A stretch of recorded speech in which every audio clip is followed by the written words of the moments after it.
밥상 뉴스.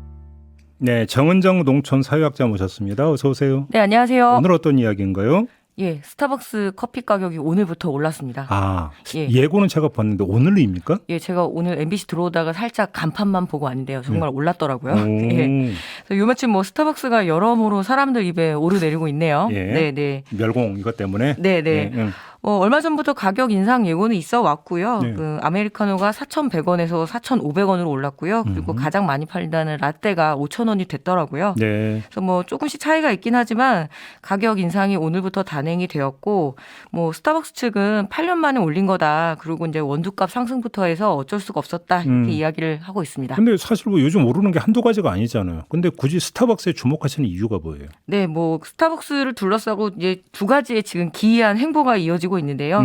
일단 하나는 불매 운동입니다. 아, 예. 예, 뭐 그 멸콩 발언으로 정용진 신세계 부회장의 발언 때문에 멸치랑 콩까지 이제 소환이 됐었는데 네.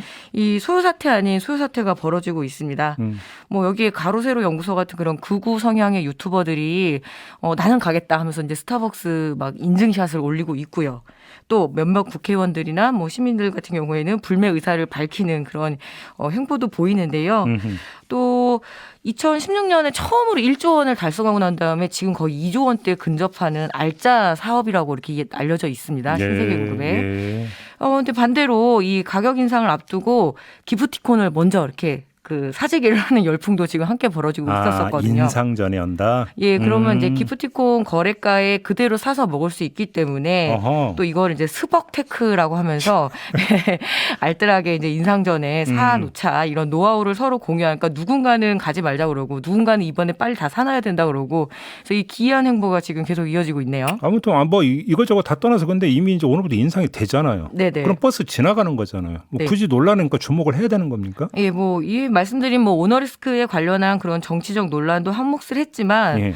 무엇보다 이 글로벌 브랜드인 그 스타벅스가 한국에서만 유독 비싸게 팔았다라는 그 소비자들의 불만이 한 몫을 한 거죠. 이 스타벅스 지수라고 있습니다. 전 세계 그 라떼 가격을 기준으로 해서 얼마나 비싼지 싼지를 이렇게 좀 체크를 해보면 어느 나라 물가가 이제 얼마나 정도 되는지를 스타벅스 그 가격으로 잰다. 네, 뭐 표준으로 다 팔리니까요. 그런데 이 전 세계에서 한국이 4번째로 비싸다라는 보도도 있고요. 또 예. 어떤 보도에 따르면 8번째다라고 이렇게 이야기를 하는데 뭐 스타벅스 측은 물가 상승률까지 감안하면 한국은 중간 정도 수준이다라고 이야기를 하지만 실제로 미국 같은 경우에는 지금 아메리카노가 2,700원 정도라고 하더라고요. 네. 그래요? 아무래도 뭐 대중커피죠. 우리나라는 고급처럼 이렇게 알려져 있지만 네. 일본 같은 경우에도 4,000원이 안 되거든요. 오호. 그래서 이 전반적으로 아시아의 스타벅스 커피값이 본고장인 미국보다 많이 높은 것만은 사실입니다. 바가지입니까 그러면? 예, 그런 면이 있죠. 1999년에 스타벅스가 처음 들어왔을 때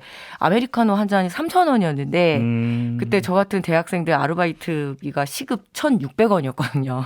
아, 그랬나요? 예, 그러니까 처음부터 이렇게 좀 돈 많은 사람들이 갈 수 있는 그런 이미지를 좀 갖고 있었던 것이 스타벅스이기도 했습니다. 그러면 단순 논리로 꼭 안 가면 되잖아요, 그러면. 네, 그렇습니다. 근데 이번에 이제 뭐 그 안 가면 되는데 문제는 뭐냐면 지금 이 스타벅스가 1등 기업, 1등 커피를 주도하는 1등 기업이다 보니까 네. 연달아 다 오른다는 거죠. 그러니까 그동안 이제 스타벅스 눈치를 좀 다들 봤거든요. 업계의 작은 업체. 선두주자가 올리니까 그럼 우리도 뒤따라가니까 따라가면서 올리겠다? 예, 그래서 어제 취재를 해본 결과 이 로컬 브랜드나 그리고 어떤 그 로스터리 카페라고 하죠. 이런 카페들 같은 경우에는 사실 좀 속내는 복잡하더라고요. 왜냐하면 먼저 동을 떠준 면이 없지 않아 있다. 예. 전문 용어로 쓰고 계십니다. 아, 그렇죠. 네. 그래서 이제 스타벅스가 올렸으니까 다른 가격들이 연쇄적으로 좀 눈치 안 보고 올릴 수 있겠다. 이런 이야기도 하는데요. 네. 예, 뭐 제이비 말씀하신 것처럼 단순하게 싫으면 안 가면 되지 않느냐라고 할 수 있는데 이 스타벅스 같은 경우에는 스세권이란 말이 있을 정도로 동네의 어떤 부동산의 핵이거든요. 그리고 단순한 자영업자가 아니잖아요. 네. 직영전 시스템이어서 그 자체로 대기업의 직영 매장이라고 보시면 되는데 뭐 그 각종 카드 할인이나 뭐 프로모션 행사 그리고 시즌에 따라서 파는 그 굿즈라 그러잖아요. 뭐 텀블러라든가 시즌 판매 상품들.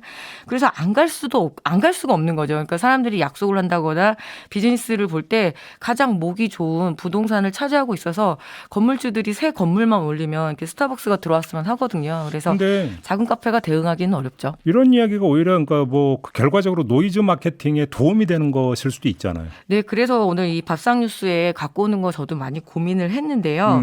뭐 가격 이미 올랐고요. 그리고 오른 건 뭐 다시 내릴 수도 없을 건데 네. 분명히 이번에 스타벅스 코리아에서 가격이 오른 만큼 서비스로 보답을 하겠다라고 이야기를 했습니다. 근데 비컨 뉴스에서도 한번 다뤘는데 그 리뉴얼컵 사태 때문에 이 뭐 스타벅스 노동자들이 트럭 시위까지 나섰는데요. 이 스타벅스가 그 50년 동안 무노조 경영을 고수해 왔습니다. 아하. 그러다 이제 미국의 시카고나 뉴욕에서 지금 노조들이 설립이 되고 있는데요. 이번만큼은 가격이 오른 만큼 제대로 된 서비스와 이어지지 않는다라면 또 한 번 고객들을 호구 잡은 거 아닌가 이런 생각이 들어서 돈값은 해야 됐다 이런 얘기를 들고 싶습니다. 결론이 그거군요. 네. 알겠습니다. 수고하셨어요. 네, 감사합니다. 정은정 농촌 사회학자였습니다.